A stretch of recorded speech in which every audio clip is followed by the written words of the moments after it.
In order to inherit under a will or in intestacy or through a will substitute, you must survive the decedent, the donor. And we're going to look now at what it means to survive. It isn't so obvious. And then we're going to look at exceptions where a gift to a child who predeceased the donor, instead of lapsing and returning to the donor's estate, goes to the child's descendants. But now first, let's look at what it means to survive. I don't want to say too much about this slide. This is the rule that was applied in the W&T Class case, that if there's no sufficient evidence of which party survived, then each is deemed to have predeceased the other. And you'll see some questions in the multiple choice section that try to explain that idea of having predeceased the other. The problem of simultaneous death is one of the 20th century. It came about because of technology. In the first place, because of the automobile. Suddenly couples were dying in car crashes and there was no evidence of which one survived the other, which one should inherit from the other. And the law's first take at this was to say that if there was no evidence, then each party would be deemed to have predeceased the other. And this will be explained in the multiple choice questions and the explanations that follow them. As you will know from the reading, in the W&T Class case, the outcome was terrible. The court had to decide what it meant to be alive and whether a little bit of electrical signals in the brain signified that the wife, in this case, survived her husband. Nobody meant for that kind of granular detail about survival to be the determining factor in whether one party inherited or the other. So the UPC introduced a new rule. It required clear and convincing evidence that one party survived the other. The beneficiary, that is, has to survive the other by clear and convincing evidence in order to inherit, and the period of survival has to be 120 hours. So where two people died in short succession, whether it's in the same accident or not, each one will be deemed to have predeceased the other. A's property will go to A's other heirs, and B's property will go to B's other heirs. And this applies not only to wills, but to any governing instrument under the UPC. PowerPoint design suggestions took one look at the text of this slide about the shares of surviving descendants and decided that the appropriate picture would be mandarin oranges. I have no idea why, fruit of a tree. Anyway, I'll just go with it. Mandarin oranges. Any part of the intestate estate that does not go to the spouse goes to the descendants, if there are any. Descendants are also called issue. It just means children, grandchildren, ad infinitum. That's the general rule. Now remember that the UPC had complicated rules for the share of the surviving spouse if there are children outside the marriage. Whatever is left over after the surviving spouse's share is satisfied is divided among the decedent's children. If there are no children and no grandchildren and no great-grandchildren, that is no issue, then, and there's no spouse, then the estate goes to the parents. If there are no parents, then to descendants of parents, that is siblings and their children. And then finally, remoter relatives take only if there are no survivors in any of these groups. We'll get to that later. Now the statutes are clear on who is a spouse. The person married to the deceased, one spouse per deceased. But who are the decedent's children, or descendants, or issue, and how do we divide the estate between them? Here things get murkier. There may be many descendants, they might be in different generations, and there's no really intuitive method to divide an estate among them. Intuition is just not very helpful when you're trying to decide the relative share of your deceased daughter's only son versus your deceased son's 6 children. There are 3 standard approaches, as you've read for today's assignment, and knowing these 3 standard approaches is much more important than you might think. You might think, when the time comes, I will look it up. But in fact, when you write a will leaving bequests to my heirs, or to my descendants, or to my issue, or you don't even specify who will take in case your spouse predeceases you, you will be adopting the state rules implicitly, or, and this is what you should do, you have to pick one of the systems of representation. Your client will probably never have thought about this problem, and you'll have to explain the options. For starters, of course, the basis of all schemes is closeness of relationship, and I'm trying to walk you through the different systems by looking at examples. A very simple case is the one where all of your children are alive but one. In this case, C is the one who has predeceased the donor, A, and C leaves children. In that case, in every system, C's share goes to C's children. That's straightforward. The second example here is less straightforward, and that's where both or all of the children or multiple children have predeceased A. In this case, B and D have predeceased A, and B has left one child and D has left two children. Now here, there are two different ways that you could divide the estate. I leave for you to think about that. The three different methods of distribution look complicated at first, but they're really not. I assure you that most people get the multiple choice questions on the exam right on these. They just take a little getting used to the vocabulary. They all capture an intuition, each one a different intuition. So strict or English per stirpes sees the family rigidly as branches. The descendants, the decedent's children each start a separate branch of the family, and each branch of the family is treated equally. So even if there are no living survivors at the level of children, the branches are still treated the same. So in the second example here, A, B, and C have all predeceased the donor, but A's family gets a third, B's family gets a third, and C's family gets a third. That means the grandchildren are going to get quite radically different amounts from one another, but each branch will get the same amount. Modern or American per stirpes retains this idea of branches of the family being treated equally. It differs from English per stirpes only in that the branching starts at the first generation where someone is alive. So in the second example here, where A, B, and C are all dead, the first division is at the level of the grandchildren, and E's family, F's family, G's, H's, and I's each get the same amount. And then we treat them as different branches, or silos, I guess we would say, in the American Midwest. Bundle and drop, per capita, bundle and drop. Shares of decedents with issue alive, add them together and then you divide. All their kids take equally, all their kids take equally.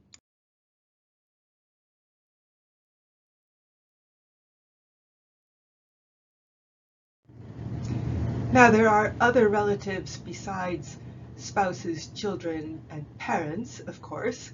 There are siblings, cousins, second cousins, and so on. They get nothing if there are any nearer relatives, if there are descendants, spouse, or parents. If the decedent dies in that unfortunate situation, the whole system of representation that we've just seen applies again. So whether it's English per stirpes, modern per stirpes, or per capita at each generation, as illustrated in the next slide. In this case, the decedent B is survived not by a parent or children, and not even by siblings, but by nieces and nephews. And whatever system we used for descendants is used also for these collateral relatives. So in English per stirpes, we would look at C's family, brother or sister C's family as a branch, D's family as a branch, and in that case, F would get half of the estate and H and I would share the other. In American per stirpes, we would go to the first generation where there are living relatives. F, H, and I would be treated equally. And in per capita at each generation, we would distribute to C and D what they're entitled to, pool the rest, let it drop down, and redivide at the level of F, H, and I. Okay, just a reminder, if there is a spouse, either the spouse gets everything or the spouse divides the estate with the descendants or with parents under the UPC. If there's no spouse, but there are descendants, they get everything. We stop there. Parents get nothing, siblings get nothing. If there's no spouse and no descendants, but there are parents, the parents get everything. They split it between them, the estate between them. If there's nobody in that category, that's the only case where siblings and their descendants get anything. If there are no descendants, parents, siblings, or descendants of siblings, then you have something of a problem because there are two sets of grandparents, the father's parents and the mother's parents. And here the system breaks down a little bit because the estate is divided into two. Half of it goes to the paternal grandparent side and half to the maternal grandparent side, even if there are many relatives on the paternal grandparent side and only one relative on the maternal grandparent side. So here it's not true that equally near is equally dear. But once you get to the paternal grandparent side or the maternal grandparent side, you apply whatever rule of descent, per stirpes or per capita at each generation, half to the paternal grandparent side and half to the maternal grandparent side. Suppose you don't want to leave anything to your trust and estates professor. That's easy enough. You just don't mention her. You leave everything to other beneficiaries, and even if there are gaps in the will and some of your estate passes by intestacy, professors aren't covered by the intestacy statute. In other words, you don't have to do anything to cut your professor out of your estate. Suppose now that you don't want your son Farid to get any part of your estate. Obviously, you can leave your entire estate to your other children. But what's the problem here? If any part of your estate passes by intestacy, Farid would get a part of that. And if your other children all die before you, Farid may get your entire estate. Hence the negative will.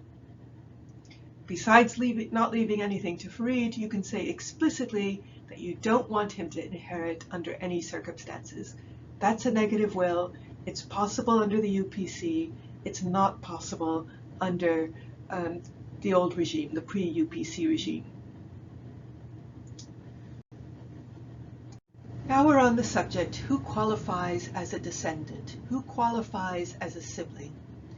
And we begin with the question of adoption. Does an adopted child qualify as your descendant for the purpose of the intestacy statutes? Does an adopted sibling count as your sibling for the purpose of the intestacy statutes? I didn't even have you read this section because the fundamental and the most important rule is simple. The adopted child is treated as being reborn into his new family, and he's the same as a biological child. He's the child of his parents, the grandchild of his grandparents, the sibling of his adoptive siblings. He is no longer the child in general. The general rule is that he's no longer the child of his genetic parents and doesn't inherit from them. He has been reborn into the new family and left behind the old family. There are these three exceptions to the rule that a child who's been adopted does not inherit from his or her genetic parents or through his genetic parents. That means not via the grandparents or the parent's siblings. One of those rules is that if the child is adopted by a relative of the genetic parent, then he still inherits through the genetic parent. So this is most often the case when a child is adopted by its grandmother. The reason that the parent allows the child to be adopted by the grandmother is not because the parent wants to sever his or her relations with the child. The child is still a member of the family. It is because the grandmother is in a better position to care for the child, or perhaps the parent is not in a position to care for the child. And the child now inherits from the grandmother as if she was his mother, and also from the parent, and also from the other parent, the one who's not the grandmother's child. So the child, as I try to illustrate here, inherits from the grandmother, inherits from the parent, inherits from the other parent. The second case in which the relationship between the adopted child and his genetic parents is not severed is in a case that's almost too obvious. It's hard to explain because it's so obvious, where here the genetic parents are Robin and Jamie, where Robin and Jamie divorce and Jamie remarries to step-parent. Again, Robin may have consented to that adoption not because he or she wants to sever his or her relationship with the child, but because it's better for the child to be treated as a member of Jamie and step-parent's family, just like the other children of that family. So we assume in this situation that the genetic parent, Robin here, who's left out of this new family, does want his estate to go to the child. And the child in this case inherits both from his or her genetic parents and from the step-parent. On the other hand, the genetic parent of the first relationship, who's given his consent to that adoption, does not inherit from the child. It doesn't work backwards.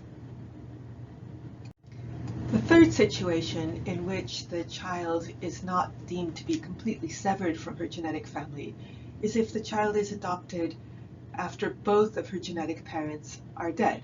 That is, the child is an orphan. Now here, there's no reason to believe, again, that the genetic family wanted to sever its relationship with the child, and the child will continue to inherit through her genetic parents. What does inheriting through mean? It means that any part of the estate of her grandparents that would have gone to her parents will go to the child as though she's still part of the genetic family. And she'll also inherit from her genetic siblings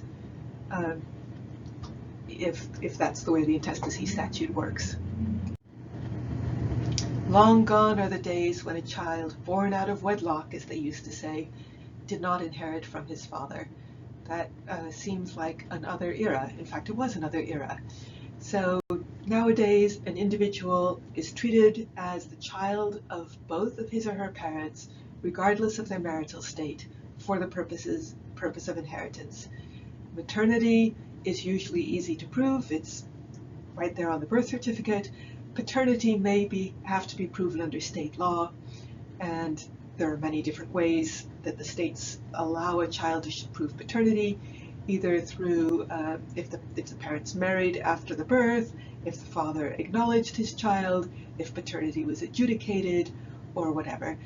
States differ on whether genetic testing on a dead father is sufficient to prove paternity. The father need not even have known that he had a child for the child to inherit from the father in intestacy.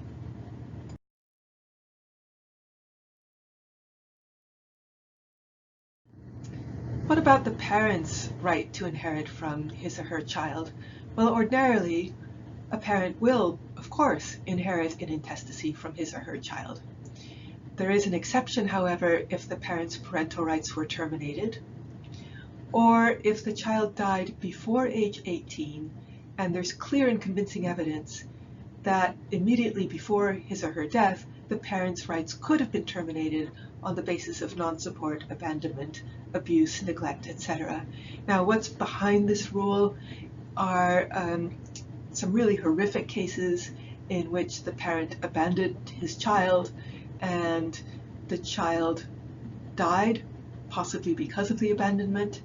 Let me be more specific. There was a New Jersey case in which the mother left her child in the care of a sister, and the sister neglected the child terribly, failed to feed it, locked it in the basement, didn't give it medical care, and the child died.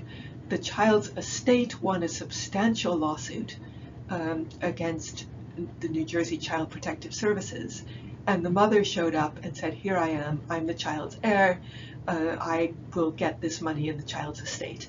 And then, of course, the New Jersey legislature passed a rule saying, no, if a parent has abandoned a child, the parent is no longer the child's heir.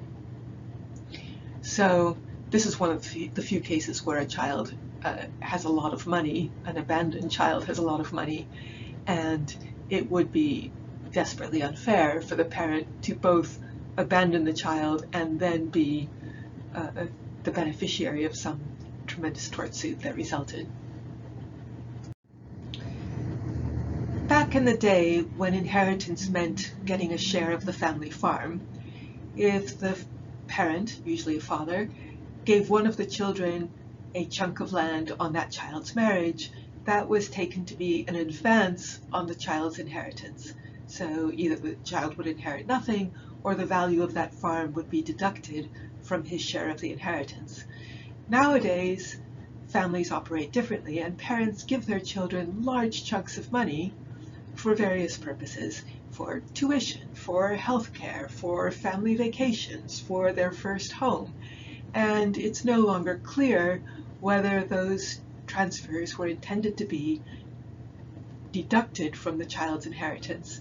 The new rule under the UPC is that a lifetime gift is treated as an advancement only if there is very clear and very specific evidence that it was intended to be an advancement.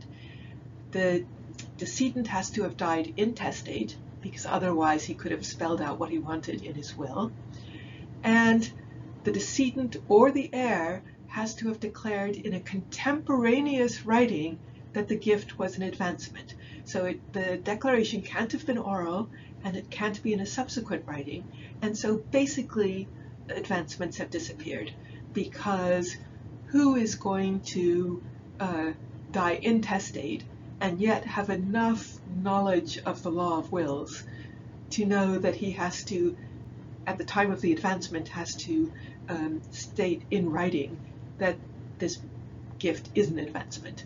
That requires a combination of ignorance and knowledge that is almost impossible. So basically, in this day and age, the doctrine of advancements has disappeared. Here's something you might not have thought about. A young couple with children, even if they don't have money, even if they're happy with the intestacy laws, need a will. They need a will specifically to name the guardian of the person of their children. The guardian of the person is named only by the probate courts. That's the only way to do it, and for that you need a statement in the will. The court doesn't have to abide by your preference as expressed in the will, but it will carry a lot of weight. So for the sake of your children, you need a will. When it comes to property, there are various possible arrangements, and a guardian of the property is something to be avoided if possible, because a guardian is subject to strict court supervision. So there are these other options for caring for a child's property. The child himself, of course, can't hold property, can't own property, or at least can't manage it until he's 18. There's something called a conservatorship, which is something like a trustee who has to make accounts to the court annually. And there's also a custodianship. Every state allows a transfer to so-and-so as a custodian for the child. And so a grandparent who's leaving money to a grandchild should leave that to such and such as custodian for that child. And then there's a trust. If you have money that you want to leave to a child, the best way to do it is to leave it to a trustee who will manage the money for the child until the child comes of age. Ordinarily, the court will not change a will according to the beneficiary's deserts. The bad child who never visited, who stole from his parents, will still inherit. The court won't reduce his share. What can an heir do that's so bad that the court will block his inheritance? Well, murdering the donor is one example, and we'll look at the estate of Mahoney in class. The UPC has a slayer statute, It's pretty typical. It requires or it holds that an individual who feloniously and intentionally kills the decedent forfeits all benefits, both through the will and through non-probate transfers, and the property passes as if the slayer predeceased his victim. That might mean that the property goes to the slayer's children. Slayer statute is determined in a civil proceeding under a more likely than not standard.